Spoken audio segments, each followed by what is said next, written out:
Hello everyone welcome to my new blog होइन। आज चाहिँ बिहान टक्क उठेर सबैले उठेर गाउँ जानको लागि हिँडेको म चाहिँ होइन तयारी गरिराख्नु थियो हेर।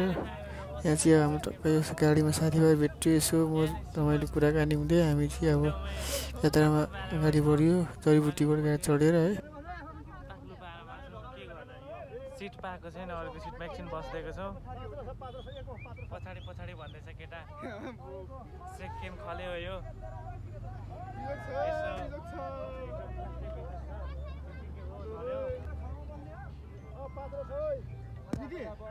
यो कसको चिज हो, यो राख्थ्यौँ भनेको कोब्रा के हो यस्तो? यो पर्फिन रहेछ नि हो र खै हाने हेर्नु त। यसो हेर्दाखेरि पर्फिन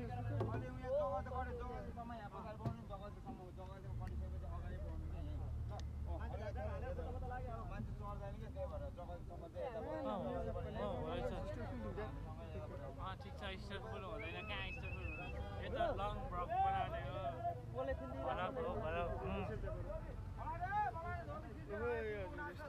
बिजोग छ यहीँ, टिकट लिन पाइएन, टिकट प्याक भइएछ होइन।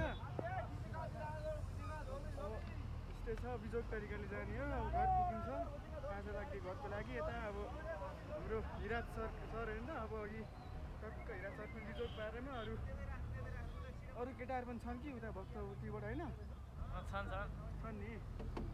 हामी चाहिँ जडीबुटीबाट चढेको बिजोग छ है।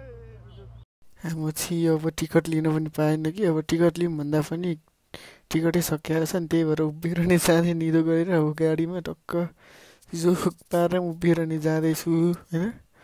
अब बिस्तारै बिस्तारै तपाईँहरूलाई म सम्पूर्ण गाडीको बिजोग पारेर कोही उभिएर, कोही बोरामाथि, कोही बाल्टिनमाथि बसेर जाँदैछन्। म चाहिँ अब अहिले उभिएर छु, अहिले एकछिन पछि उता बाल्टिन मिलाइदिन्छ भन्दैछन्।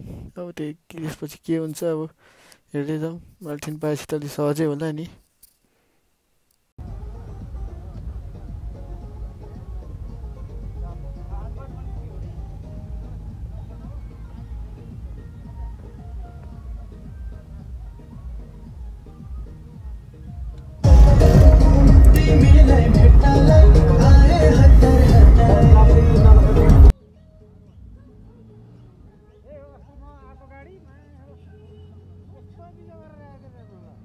यसैमा त आएको नि आउँदाखेरि नि केटाहरूसँगै 2 गते भदौमा आउँदाखेरि टायर पङ्चर भयो। हाम्रो उता त्यो रोसी खोला निस्किने बेलामा देखिएको दृश्य त टक्क त्यतिखेर चाहिँ त्यो लाइक के भन्छ नि, यो बादलहरू चाहिँ टक्कै पाहाडहरूको बिचमा बस दामी सिनेरी भएको थियो त्यतिखेर लिएको भिडियो है। यो जाँदा बाटोमा टक्क सबैले भिडियो गरिरहेको थियो, म पनि किन पछि हट्ने भनेर लिदिएको है। होस् राम्रै सिन आएको रहेछ, यस्तो अप्ठ्यारो बावजत पनि भिडियो लिँदाखेरि होस् राम्रै आएछ। बसाइ खतरनाकै थियो हाम्रो चाहिँ। अब यहाँनिर टक्कै बिजोग थियो, बसाइ चाहिँ एकदम पुरामाथि बसाइ थियो। यस्तो पुरा कोही साथीमाथि साथी सुतेर यस्तो पारेर गइरहेको थियौँ हामी चाहिँ। अनि अब के यस्तै हो त, पुरै बिजोग भयो। होस् गाउँ चाहिँ जानको दसैँको लागि माहौल यस्तै छ ल। यो चाहिँ हामी यो रोसी खोलाको जाममा है, तब गाडीबाट निस्किन दिँदैन, त्यही भएर टाइम पासको लागि यसो अङ्कलसँग भेट भएर लुडो हान्दै बस।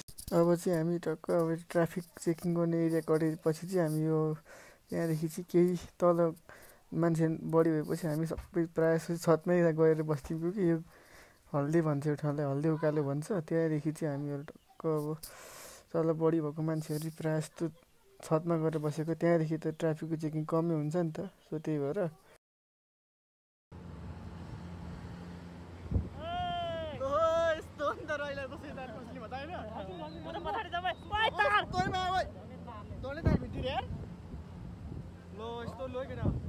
हल्दी उकालो हामी केटाहरू हल्दीको उकालोको रोड यस्तो त्यही त नि। यस्तो त जिन्दगी हो होइन। हो यस्तो नि म पाउ बस्दै उडा लाइक बस्दै दुखायो भने भन्नु है ल ल खै हुट माथि बसियो सिट नपाएर अब यस्तै हो टङ टङ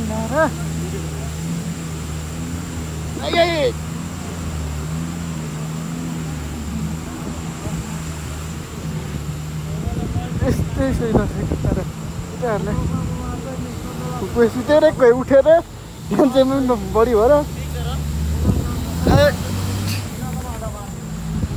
धेरै गर्नु हुने सिकिन्छ मान्छे अगाडि भोत्ला आउँछ भरे केटा ट्याग गर मेन्सन गर अन्त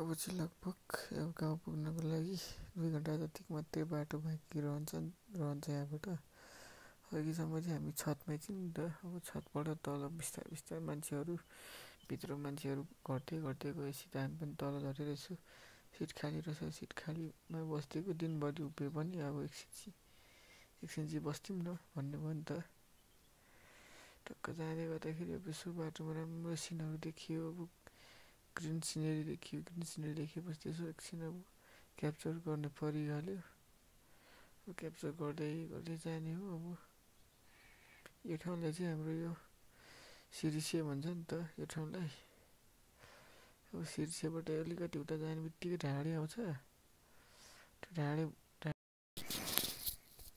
हामी चाहिँ उता काठमाडौँ लगभग 4:30 हिँडेको थियौँ तै पनि अब बिच बाटोमा आउँदाखेरि गाडीको पत्ता नटहरू खुस्किएर अलिक गाह्रै भएको थियो अलिक गाडी बिग्रेर तनाव थियो त्यही भएर पनि अब गाडीलाई त्यस्तो पत्ता गएपछि त लोड धेरै कुदाउने कुरा पनि भएन नि त त्यही भएर अब बिस्तारै आउँदाखेरि अलिक ढिलै भयो आज चाहिँ अब चाहिँ यहाँबाट अब धेरै छैन त्यही अब गाउँ घर पुग्न आँट्दाखेरिको बाटो हो यो चाहिँ यहाँबाट चाहिँ लगभग अबको 20 मिनट जतिमा घर पुगिन्छ नि त त्यही भएर यहाँबाट चाहिँ बिस्तारै जाँदै अब बिस्तारै क्याप्चर गर्दै जानु पऱ्यो नि त अब यो चाहिँ यो ठाउँलाई चाहिँ हाम्रो रगनी भन्छ अब रगनीबाट के बढीमा 20 मिनट जति लाग्छ अब बाटो पानी परेन भने राम्रै भयो भने त छिटै 20 मिनटै पुग्छ अब